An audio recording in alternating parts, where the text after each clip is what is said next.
২০২৪-এর ৫ আগস্টে শেখ হাসিনা সরকারের পতনের পর ১৬ আগস্ট গ্রেফতার হন আলোচিত সেনা কর্মকর্তা জিয়াউল আহসান। র্যাবের দায়িত্ব পালনের সময় তার বিরুদ্ধে গুম, খুনের অভিযোগে আন্তর্জাতিক অপরাধ ট্রাইব্যুনালে একাধিক মামলা করা হয়।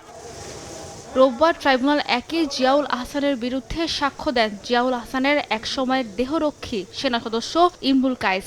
জবানবন্দিতে ইমরুল কায়েস বলেন, ২০১২ সালে বিএনপি নেতা ইলিয়াস আলীকে অপহরণ, গুম ও হত্যার সঙ্গে জিয়াউল আহসান জড়িত। বলেন, এ সংক্রান্ত একটি ফোনালাপ শুনে এমন ধারণা তার। তিনি বলেছেন যে একবার জিয়াউল আহসানের নেতৃত্বে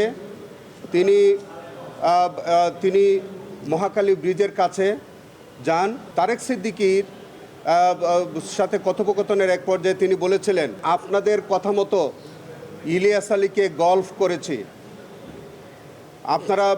আপনাদের কথা মতো গল্ফ করেছি, এখন এর বেশি আমি আর কি করব?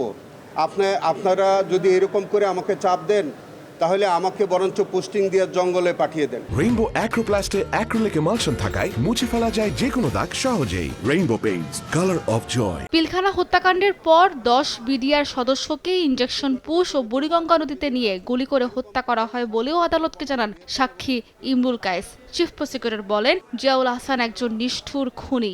আস্ত সিমেন্টের বস্তা নিয়ে যাওয়া হতো, আসামিদেরকে নিয়ে যাওয়া হতো, একটা বস্তার সাথে একজন আসামিকে শোয়ানো হতো, সেই বস্তার উপরে সেটার উপরে আবার একটি বস্তা রাখা হতো, সেই বস্তাটার উপরে আবার আরেকজন আসামিকে রাখা হতো, সবগুলাকে একটা রশি দিয়ে বাঁধা হতো, প্রত্যেকের মাথার মধ্যে পিস্তল ঠেকিয়ে গুলি করা হতো। Ziaul Ahsan national telecommunication monitoring সেন্টারের মহাপরিচালকের দায়িত্ব পালন করেন। তবে র্যাবের গোয়েন্দা শাখার পরিচালক থাকাকালে তাকে নিয়ে বিতর্কের শুরু। সাবিরা মজুমদার, সময় সংবাদ, ঢাকা।